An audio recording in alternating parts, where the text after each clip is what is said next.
Most grandparents spend between $5,000 and $9,000 taking their grandchildren on a Disney cruise, and most of them make the same mistakes before the ship even leaves the dock.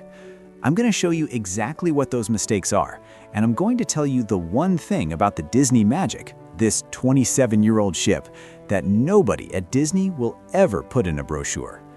Because what you're about to hear could save you hundreds of dollars and save your entire family a lot of frustration.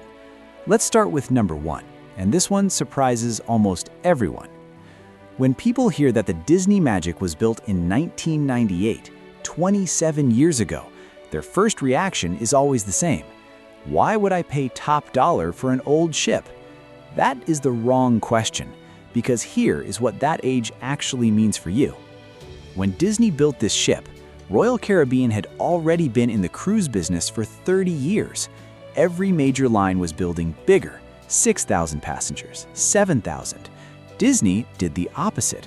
They built a ship for 2,700 passengers. Here is what that means for you as a grandparent. On a megaship, you can lose between 60 and 90 minutes, a full hour and a half, just standing in a queue to get off the ship at a port. That is time you are not spending with your grandchildren in the Caribbean. On the Disney Magic, you can walk from your cabin to the pool in under 3 minutes. On a megaship, that same walk takes 12 minutes. When you are managing grandchildren, that 9-minute difference is not a small thing. That is your entire morning routine. And number 2 is the reason I would never book any other ship for a family trip. Number 2, the split bathroom. This is a design decision that most people overlook when they book. And for grandparents traveling with grandchildren, it is the single most practical feature on this ship. Even in the most basic entry-level inside cabins on the Disney Magic, the ones without a window, without a balcony, Disney built a split bathroom. What does that mean? The toilet and the sink are on one side, the shower is on the other. 2 completely separate rooms. In practical terms, one person is brushing their teeth, the other is already in the shower. For a grandparent who knows exactly how long it takes to get grandchildren ready in the morning, this matters more than any ocean view. The storage is built in, beds convert and reconfigure, family suites sleep 5 comfortably. This ship was designed with families in mind from the very beginning, and it shows. Number 3 directly affects you, not the grandchildren, and it is the one that nobody talks about. Number 3, on most large cruise ships, everything is in the same place. The main pool, the main buffet, the main entertainment deck, all overlapping. By midday on a sea day, you are not on vacation. You are in a crowd. That is what cruise lines will never put in a brochure. Disney built the Magic differently.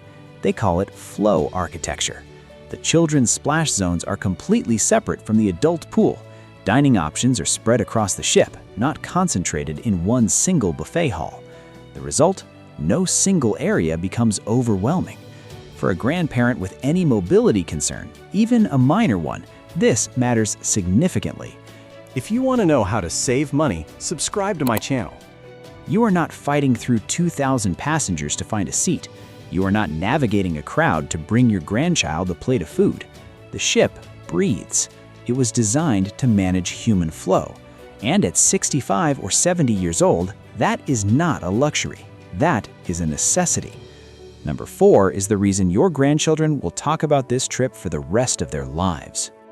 Number 4, rotational dining. Disney invented this concept, and for grandparents, it solves a problem you did not even know you had. On a standard cruise ship, you choose a restaurant each evening. You sit with different servers. Nobody knows your name. Nobody knows your grandson does not eat shellfish. Nobody knows your granddaughter is allergic to peanuts. You have to explain it every single night. On the Disney Magic, it works differently. Your family rotates through 3 themed restaurants over the course of the cruise. But here is the key. Your servers rotate with you. The same team every single night. By the second evening, they know your grandchildren's names. They know what they like. They know what they will not eat. Norwegian's own passenger satisfaction data from 2023 ranked dining staff familiarity as the second highest driver of overall cruise satisfaction, second highest out of everything on the ship. For a grandparent, this is genuine peace of mind. That's part of what the premium price buys you. And speaking of that price, number 5 needs your full attention. Number 5, the cost. And I'm going to be completely straight with you here. A 7-night Caribbean sailing on the Disney Magic for a family of 4 costs between $5,000 and $9,000. A similar Royal Caribbean itinerary on a newer, larger ship runs between $2,800 and $4,500 for the same family. Disney is not slightly more expensive. Disney is almost double. So when is it worth it? It's worth it when your grandchildren are under 12 years old. The magic is real at that age. The characters, the theatrical productions, the full staging of Tangled performed live on board. This experience does not exist anywhere else in the cruise industry. It's also worth it if this is your grandchildren's first cruise, because if their very first cruise is on a Disney ship, with those shows, with those servers who know their names, they'll want to cruise again for the rest of their lives.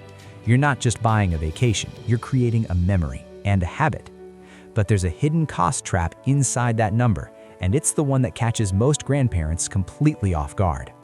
Number 6, and this is the one nobody discusses in a Disney context. The Disney Magic is still a cruise ship. There are stairs, there are long hallways, there are port days where excursions involve walking on uneven cobblestone streets in Caribbean heat. If you have knee concerns, back issues, or any mobility limitation, plan for this before you board.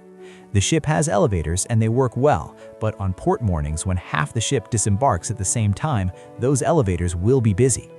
2 specific recommendations. First, book a cabin on a middle deck, not too high, not too low, to reduce your dependence on elevators.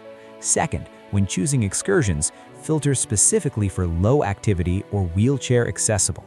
Disney's excursion pages allow this filter. Use it. Do not let a poorly chosen excursion on day 3 ruin the rest of the week.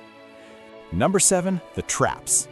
Because the base price is never the final price. First trap, character dining. Breakfast with Mickey, dinner with the princesses. These experiences are sold separately from your cruise fare, and they book out fast. If your grandchildren have their heart set on a meal with a Disney character, you need to book this the moment your reservation window opens. Not a week before sailing, the moment it opens. Second trap, the photo packages. Disney photographers are positioned everywhere on this ship. At dinner, at character meet and greets, at the gangway. The photos are genuinely beautiful, but if you buy them individually, you will spend between $30 and $50 per photo. Buy the photo package before you board. It will save you $200 or more over the week. Third trap, excursion pricing. Disney's official excursions cost 30 to 40% more than third-party options. The reason to book through Disney is security. If something goes wrong, the ship waits for you. With third-party excursions, it does not. And number 8, this is the decision that determines whether the entire trip works or falls apart before it begins. Number 8, how to book correctly, because on the Disney Magic, the booking window is the strategy. Royal Caribbean's data, and Disney's numbers are similar, shows that family-specific cabins on popular sailings sell out an average of 8 months in advance. 8 months! If you are planning a summer sailing or a school holiday week and you are only starting to look 3 months out, the best family cabin configurations are already gone. Here is the booking sequence that works. Step 1, secure the cabin. Choose a family inside cabin or a family suite if budget allows. Both include the split bathroom. Book it 8 to 12 months in advance. Step 2, the moment your reservation window opens, typically 75 days before sailing for most guests, log in immediately. Book character dining first, then shore excursions. Step 3, pre-purchase the photo package at that same moment. These 3 decisions, made in advance, eliminate the 3 most common sources of vacation frustration that grandparents report after a Disney cruise. Now, let me bring this all together for you. Here is what I want you to take away from this. The Disney Magic is not the biggest ship, it's not the newest, and it's certainly not the cheapest. But for grandparents who want to give their grandchildren a first cruise experience they will remember for the rest of their lives, it's one of the most thoughtfully designed ships in the entire cruise industry. The split bathroom, the flow architecture, the rotational dining where servers know your grandchildren by name, the smaller size that gives you more time in port and less time standing in a queue. These were not accidents, they were decisions made for families, and they still work 27 years later. If you want to know exactly which cabins to book and which ones to avoid, subscribe, because that's what the next video covers: the cabin mistakes that grandparents make on Disney cruises, and some of them are very expensive. If you want to know how to save money, subscribe to my channel.